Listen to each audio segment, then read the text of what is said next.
नमस्कार, मेरा नाम डॉक्टर सुवचला है। मैं जीवा फर्टिलिटी सेंटर्स में साइंटिफिक डायरेक्टर हूँ। शुगर ज़्यादा मत खाओ, स्पेशली फर्टिलिटी या बच्चों के लिए जब आप कोशिश कर रहे हो, शुगर कंजम्पशन कम करिए करके कहते हैं। इसलिए शुगर है क्या और शुगर ज़्यादा खाने से इनफर्टिलिटी कैसे हो सकता है, इन दोनों का क्या संबंध है, आइए इस वीडियो में जानने की कोशिश करें। शुगर कार्बोहाइड्रेट्स हैं और ये बहुत अच्छे सोर्स होते हैं एनर्जी के अपने डाइट में जो हम कंज्यूम करते हैं। शुगर एक ऐसा टर्म है जो स्वीट कार्बोहाइड्रेट्स के लिए यूज करते हैं। टिपिकली ये सुक्रोज या टेबल शुगर जिसे कहते हैं, टेबल शुगर को डबल शुगर भी कहा जाता है। कार्बोहाइड्रेट्स ब्रेक डाउन होते हैं सिंपल शुगर्स में, जैसे कि ग्लूकोज, जो हमारा बॉडी इमीडिएटली यूज करता है एनर्जी के लिए। शुगर नेचुरली भी पाया जाता है, जैसे कि फ्रूट्स में, डेयरी प्रोडक्ट्स में, और हम अन्य पदार्थों में भी इसे ऐड करते हैं। शुगर वाइट हो सकता है, रॉ ब्राउन शुगर हो सकता है, या हनी, कॉर्न सिरप, ऐसे अन्य टाइप्स के शुगर मिलते हैं। अडल्ट्स या यंग पीपल के लिए specially over the age of 11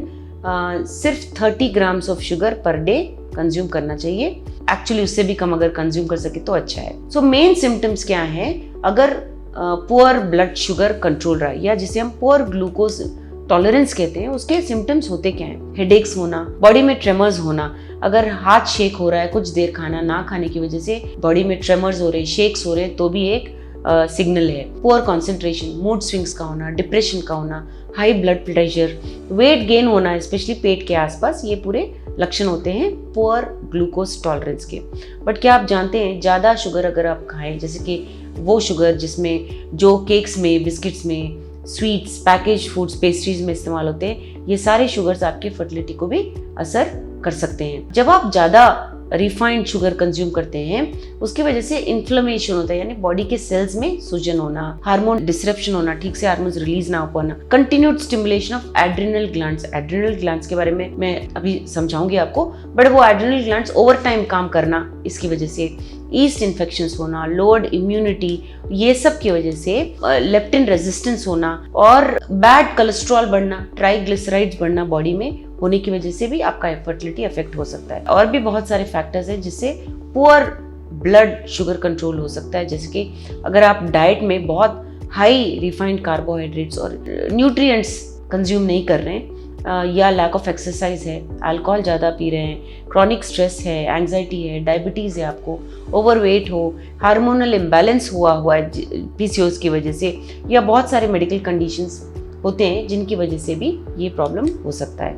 excess sugar, ज़्यादा शुगर खाने से फर्टिलिटी पर असर पड़ता है, पुरुषों में भी महिलाओं में भी। रिसर्च ने दिखाया है कि ज़्यादा ये शुगर स्वीटेंड ड्रिंक्स जो पुरुष पीते हैं उनमें लोअर स्पर्म मोटिलिटी देखा गया है कंपेयर टू यंग मेन। और अगर caffeinated energy drink, soft drinks अगर ज्यादा पिए तो भी इनफर्टिलिटी देखा गया है यंग पुरुषों में जो फर्टिलिटी ट्रीटमेंट के लिए आए हुए हैं। सो शुगर कैसे अफेक्ट करता है? सबसे मुख्य रूप शुगर फर्टिलिटी को असर इसलिए करता है क्योंकि वो हार्मोन्स को डिसरप्ट करता है। जैसे हार्मोन्स रिलीज होने चाहिए होते नहीं है। हार्मोन्स बहुत जरूरी है, एक ऑर्केस्ट्रा की तरह सारे इंस्ट्रूमेंट्स को ठीक से काम करना चाहिए, स्पेशली जब आप बेबी के लिए ट्राई कर रहे हैं। कंजम्पशन ऑफ कार्बोहाइड्रेट्स, ये जो आप रिफाइंड कार्बोहाइड्रेट शुगर्स जब खाते हैं तो ब्लड शुगर लेवल्स बढ़ते हैं, और जब आप ये रिफाइंड कार्बोहाइड्रेट्स खाते हैं, ये जो शुगर्स खाते हैं, इससे ब्लड शुगर लेवल्स बढ़ते हैं और कम होते हैं। इंसुलिन लेवल्स भी बढ़ते हैं और कम होते हैं। ये जो फॉल होता है शुगर लेवल्स में, जो फॉल होता है जब कम होता है,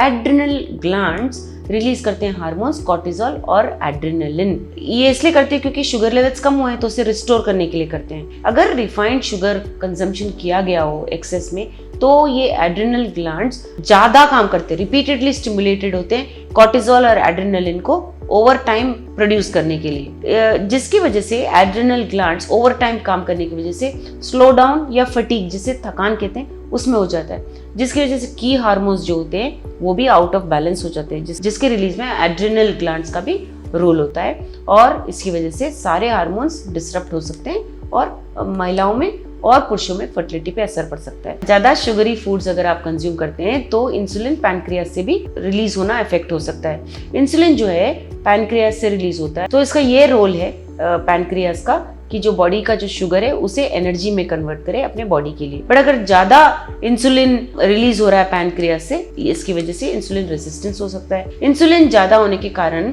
ओव्यूलेशन पे असर पड़ना, या एग्स के मैच्योरिटी पे असर पड़ना, ओवरीज में, ये बहुत कॉमन प्रॉब्लम होता है पीसीओएस पेशेंट्स में। कुछ न्यूट्रिशनल सप्लीमेंट्स अवश्य आपको हेल्प कर सकते हैं, जैसे मायोइनोसिटॉल, इसमें ओव्यूलेशन रिलीज ठीक से हो सकता है, इंसुलिन रेसिस्टेंस कम हो सकता है, ये सब दिखाए गए हैं रिसर्च के द्वारा। लेकिन अगर आप ये सब लेना चाहते हैं तो आपको आपके फर्टिलिटी स्पेशलिस्ट, गायनोकोलॉजिस्ट, फिजिशियन या रिप्रोडक्टिव एंडोक्राइनोलॉजिस्ट से मिलना चाहिए। अपने आप ये दवाइयाँ मत लीजिए। ज़्यादा शुगर खाने की वजह से आपका न्यूट्रिएंट स्टेटस भी इफेक्ट हो सकता है, यानी मल्टीविटामिन्स और मिनरल्स का अब्जॉर्प्शन भी इफेक्ट हो सकता है, क्योंकि कॉर्टिजोल और इंसुलिन रिलीज भी इफेक्टेड है। ये विटामिन ई लीजिए, मैग्नीशियम, मल्टीविटामिन्स में विटामिन बी भी आता है, ये भी बहुत ज़रूरी होते हैं फर्टिलिटी के लिए, और ये इन पे भी इफेक्ट पड़ सकता है शुगर कंजम्पशन की वजह से। तो आप क्या कर सकते हो ब्लड शुगर लेवल्स को कंट्रोल करने के लिए? हमेशा प्रोटीन खाइए। जब आप कार्बोहाइड्रेट ले ही रहे हैं तो प्रोटीन भी उसमें आपके डाइट में इंक्लूड कीजिए, क्योंकि तब ये जो शुगर रिलीज होता है उसे स्लो डाउन करता है, और शुगर स्पाइक्स जो होते हैं, यानी कि एकदम से बढ़ जाना और एकदम से कम होना, उसे कंट्रोल कर सकता है। हेल्दी फैट्स को कंज्यूम कीजिए, जैसे एवोकाडोज में, नट्स में, सीड्स में देखे गए हैं। इसकी वजह से शुगर का जो अब्जॉर्प्शन होता है ब्लड स्ट्रीम में वो भी स्लोली होता है। कॉम्प्लेक्स कार्बोहाइड्रेट जैसे होल ग्रेन्स में, फ्रूट्स, वेजिटेबल्स में होते हैं, उसे भी अगर आप लोगे तो इससे डाइजेशन थोड़ा लंबा समय चलेगा, और slow rise in blood sugar levels होने के कारण आपका शुगर कंट्रोल में रहेगा। इसके बारे में और जानकारी के लिए अवश्य जीवा फर्टिलिटी सेंटर आइए। धन्यवाद। हमने इस वीडियो को बनाने में बहुत मेहनत की है, ज़रूर हमें सब्सक्राइब और लाइक कीजिए। Thank you.